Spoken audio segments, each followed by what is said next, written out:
Zdaj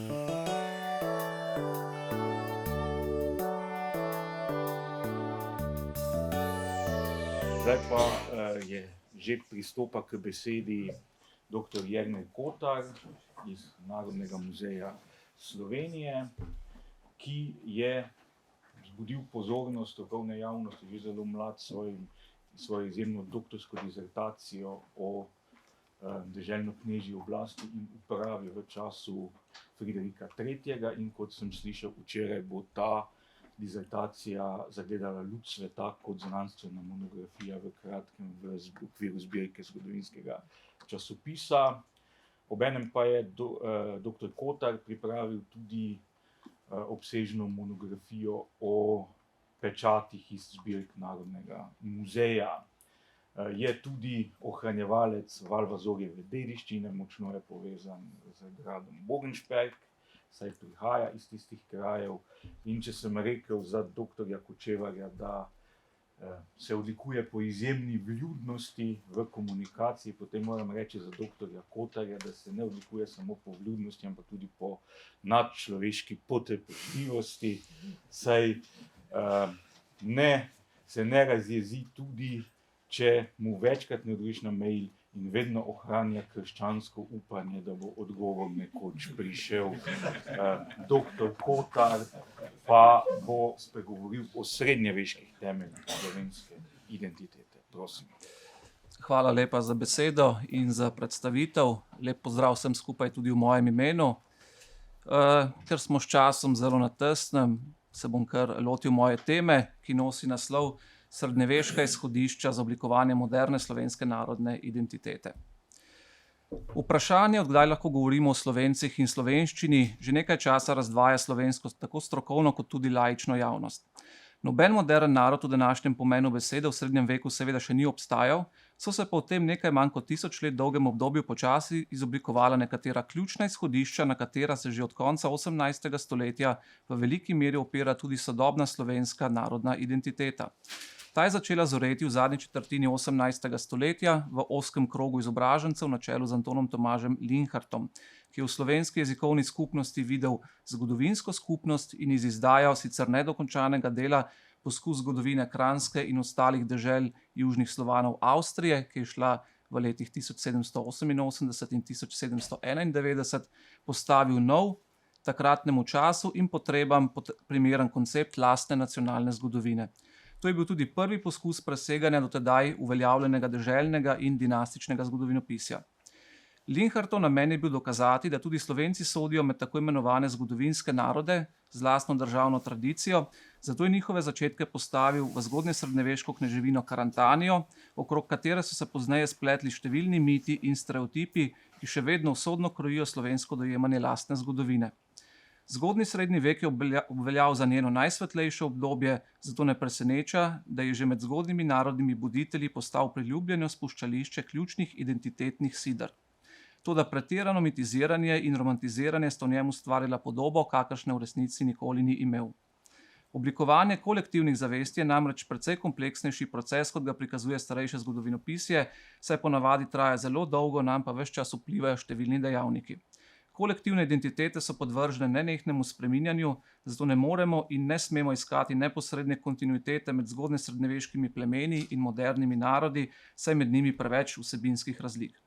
Toda zavedati se je treba, da si prvi buditelji obstoja Slovencev niso preprosto izmislili.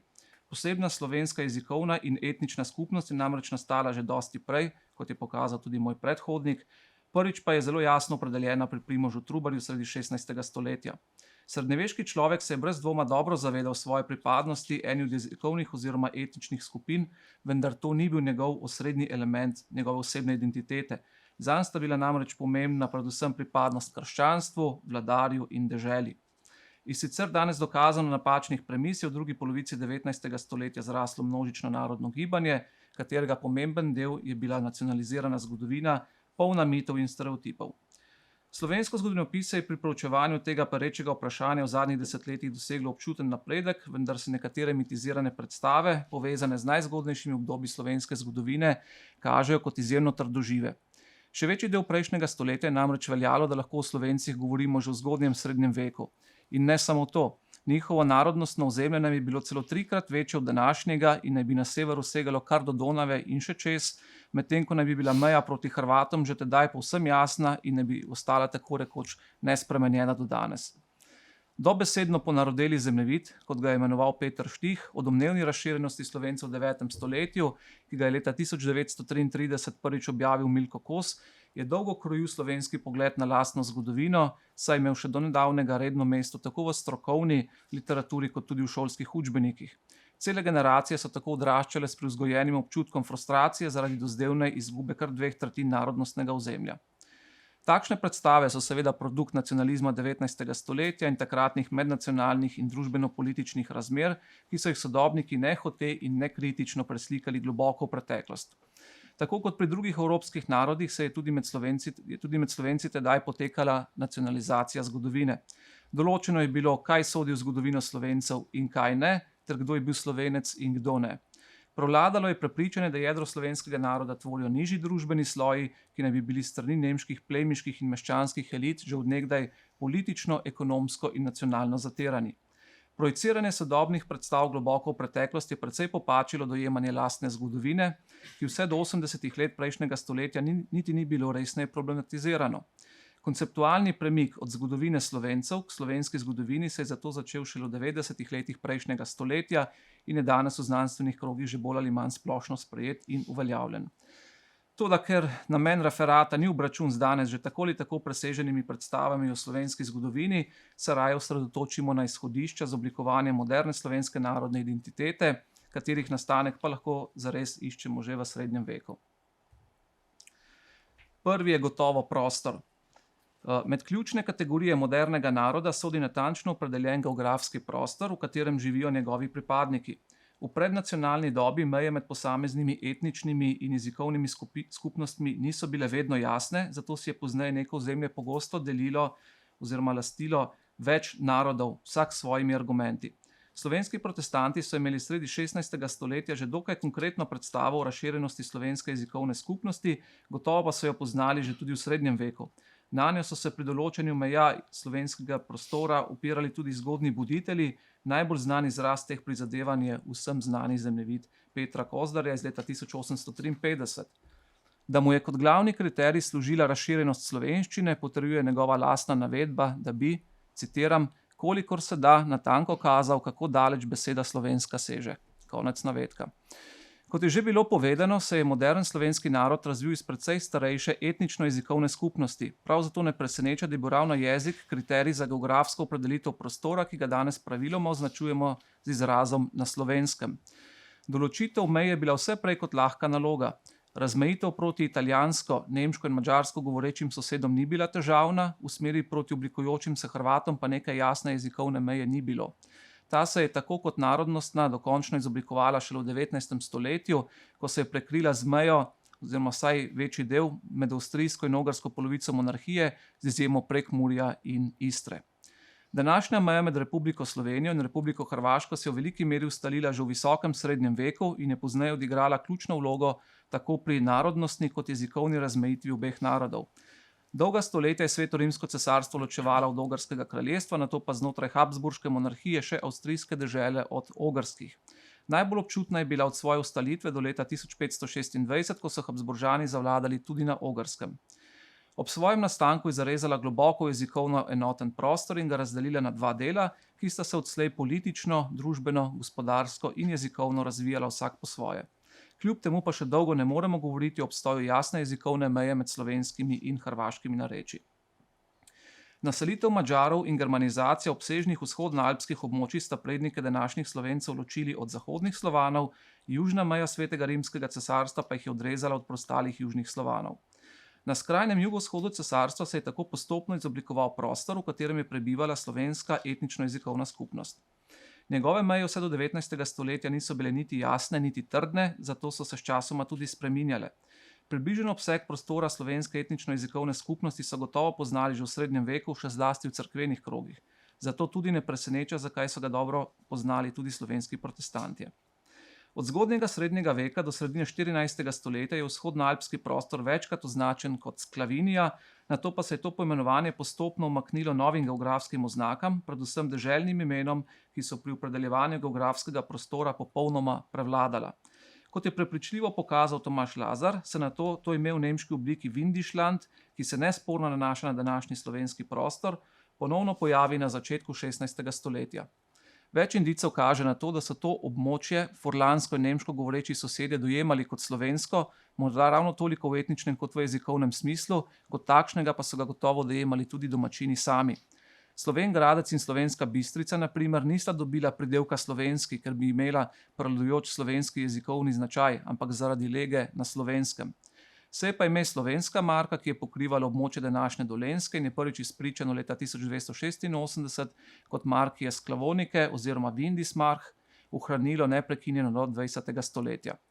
Pomemben del dediščine srednjega veka so tudi dežele, na katere je bilo današnje slovensko ozemlje razdeljeno vse do konca Prve svetovne vojne. Ta politična razbitost je v procesu oblikovanja modernega naroda delovala precej razdruževalno, saj se je nastajajoča narodna zavest ponekod le s težavo uveljavila nad tedaj že močno ukoreninjenimi deželnimi zavestmi. Sprva so bile najbolj prisotne med plemstvom, do zgodnjega novega veka pa so bile razširjene že med vsemi družbenimi sloji in skupinami. Trditev potrjuje primer Kranjske, ker je bila deželna zavest med podložniškim življem v poznem srednjem veku verjetno komaj zaznavna in se jezik večine prebivalstva v verih iz tega časa omenja kot slovenski oziroma Vindiš. V drugi polovici 17. stoletja pa se Janez Vajkard Valvazor že samo opredeljuje kot Kranjec in svoj materni jezik kot kranjščino. Ampak več o tem bo povedal naslednji referent. Drugo izhodišče je jezik oziroma slovenščina. Slovansko naselitvijo v 6. stoletju je današnji slovenski prostor dobil še danes prevladujoč jezikovni značaj. Prav jezik je v procesu oblikovanja modernega slovenskega naroda odigral ključno vlogo in še vedno ohranja status osrednje komponente slovenske narodne identitete. Slovenščina se je nesporno razvila iz jezika, ki so ga govorili zgodnji srednjeveški Slovani alpsko-jadransko-panonskega prostora, torej tudi Karantanci in Karniolci. Poudariti je treba, da je prav jezikovna kontinuiteta najbolj dokazljiva povezava med današnjimi Slovenci in davnimi Karantanci, ki skupaj s svojo plemensko kneževino v predstavah mnogih še vedno vztrajno veljajo za zibelko slovenstva. Slovenščina se je začela razvijati že v srednjem veku, kar jasno dokazujejo sicer zelo redki ohranjeni rokopisi ter osebna in zemljepisna imena. Velik vpliv na njen razvoj je imela lega prostora na stiku slovanskega, germanskega, romanskega in nekoliko pozneje še grofinskega sveta. Njeni govorci so se že od nekdaj jasno razlikovali od povsem drugače govorečih in njim nerazumljivih sosedov na zahodu, severu in severovzhodu, medtem ko v kakšni oprijemljivi jezikovni meji proti jugu in jugovzhodu ne moremo govoriti, ker je ni bilo. Ta je nastala šele dosti pozneje in se je prekrila z državno mejo med Svetim rimskim cesarstvom in Ogrskim kraljestvom oziroma med avstrijskim in ogrskim delom dvojne monarhije, z izjemo Prekmurje in Istre, ter je bila bolj kot ne umetno ustvarjena. Zahodna jezikovna meja se je ustalila že zelo zgodaj in je ostala skoraj nespremenjena do danes. Na severu pa jasna razmejitev v srednjem veku še ni obstajala. Srednjeveška kolonizacija namreč ni spremenila le videza kulturne krajine, ampak tudi jezikovno podobo širšega vzhodnoalpskega prostora. Zaradi pomanjkanja domačih kolonistov za naseljevanje slabo ali neposeljenih območij so jih zemljiški gospodje pripeljali od drugod, predvsem iz svojih bavarskih gospostev, in tako nehote ustvarili drugačno jezikovno okolje. Posebej treba poudariti, da je pri tem šlo za spontan in zapleten proces, ki seveda nikakor ni bil protislovensko usmerjen. Skoraj odveč je tudi omeniti, da severna meja od 9. stoletja ni preprosto drsela proti jugu v škodo Slovencev, kot so to trdili nekateri starejši zgodovinarji. Kolonizacijski procesi so namreč ustvarili zelo pestro jezikovno podobo donavsko-jadransko-panonskega prostora. Tako kot so severno od poznejše razmejitve še v poznem srednjem veku obstajali slovenski jezikovni otoki, so južno od nje vztrajali nemški, vmes pa so bila obsežna jezikovno mešana območja, kjer so prebivalci večinoma znali oba jezika. V današnjem slovenskem prostoru in še celo nekoliko širše je bila slovenščina v srednjem veku razširjena med vsemi družbenimi sloji, a je bila omejena skoraj izključno na ustno sporazumevanje, v pisnem pa je bila v odnosu do latinščine, nemščine in italijanščine v podrejenem položaju praktično vse do konca Prve svetovne vojne. O njeni uporabi med plemstvom ni nobenega dvoma, saj jo potrjuje več virov. Prebivalci tega prostora so se brez dvoma zavedali soobstoja več jezikov, Toda odgovor na vprašanje, kako močno je bilo njihovo zavedanje o pripadnosti eni od jezikovnih skupnosti, se zaradi pomanjkanja izpovednejših virov izmika našim spoznavnim zmožnostim. So pa zlasti tisti med njimi, ki so veliko potovali, gotovo dobro poznali geografske meje območja, znotraj katerega so se lahko sporazumevali v svojem jeziku. Zato ne preseneča, da je znal Primož Trubar v 16. stoletju precej natančno opredeliti ozemlje, poseljeno slovensko govorečim življem. Ime Slovenec, ki naj bi po ugotovitvah Franceta Bezlaja nastalo enkrat po letu 1000, je prvič izpričano že v slovenski obliki pri Marini Slovenki leta 1486 in ne šele pri slovenskih protestantih, o tem je govoril že moj predhodnik. V nemškem jeziku pa je prvič morda omenjeno že leta 1458, ko se omenja bratislavski čevljar Jorik Windisch von Laibach. Današnji enoznačni semantični pomen pa je to ime dobilo šele v 19. stoletju. Brez dvoma je bilo splošno razširjeno že v srednjem veku. Kako pogosto so ga ljudje iz tega območja uporabljali kot znak samoidentifikacije zaradi pomanjkanja virov, seveda ne moremo ugotoviti, prav tako kot tudi ne moremo z gotovostjo trditi, kakšna je bila njegova natančna vsebina. Če je Trubar z izrazom ljubi Slovenci še sredi 16. stoletja zares mislil zgolj na pripadnike slovenske jezikovne skupnosti, potem o kakšni etnični konotaciji v srednjem veku sploh ne bi smeli govoriti. Toda ime Slovenec je obstajalo, uporabljalo pa se je za označevanje pripadnikov slovenske etnično-jezikovne skupnosti. Tretje izhodišče, ki ga bom danes izpostavil, pa je krščanstvo. Med najpomembnejše komponente moderne slovenske narodne identitete sodi tudi krščanstvo, ki se je v današnjem slovenskem prostoru uveljavilo že v zgodnjem srednjem veku. Pokristjanjevanje je bilo osrednji proces zgodnje srednjeveške slovenske zgodovine, saj je ustvarilo pogoje za novo politično, družbeno, gospodarsko, kulturno in versko ureditev ter predvsem za integracijo vzhodnoalpskega območja na krščanski zahod. Misijon je sredi 8. stoletja stekel najprej v Karantani, drugod pa so razmere zanj dozorele s frankovsko zmago na Davari konec 8. stoletja. Od leta 811 je pokristjanjevanje severno od Drave vodila Salzburška nadškofija, južno od nje pa Oglejski patriarhat. Uveljavljanje nove vere je bilo seveda dolgotrajen proces, saj mu je del prebivalstva odločno nasprotoval. V delu starejšega slovenskega zgodovinopisja z konca 19. in začetka 20. stoletja je pokristjanjevanje nemalokrat prikazano v izrazito negativni luči kot proces, ki naj bi Slovence oropal lastne identitete in odprl vrata načrtni germanizaciji slovenske zemlje, seveda zlasti s strani Salzburške nadškofije. Res, da je pokristjanjevanje temeljito spremenilo duhovno podobo tega prostora, toda prineslo mu je tudi najstarejši zapis slovenščine. Pripadnost krščanstvu je bila eden ključnih elementov osebne identitete srednjeveškega človeka, ki pa ga je povezoval tudi z drugimi katoličani po Evropi. Pri oblikovanju moderne slovenske narodne identitete je imelo krščanstvo pomembno vlogo, vendar Slovence še zdaleč ne moremo prištevati med tako imenovane konfesionalne narode.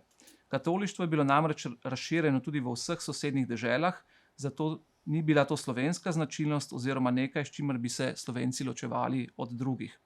Drugače je bilo na primer pri Hrvatih, ki so mejili na muslimane in pravoslavne, zato se je njihova moderna narodna zavest tudi zaradi jezikovne podobnosti z drugače verujočimi sosedi močno oklenila prav pripadnosti katoliški cerkvi. Imam samo še sklep. Kot smo videli, o obstoju modernega slovenskega naroda v srednjem veku seveda ne moremo govoriti, lahko pa govorimo o slovenski etnično-jezikovni skupnosti, a je etnični vidik zaradi pomanjkanja izpovednejših virov včasih težko dokazati in je še vedno predmet razprav. Pri tem je treba opozoriti, da jezikovnih skupnosti seveda ne moremo preprosto enačiti z etničnimi.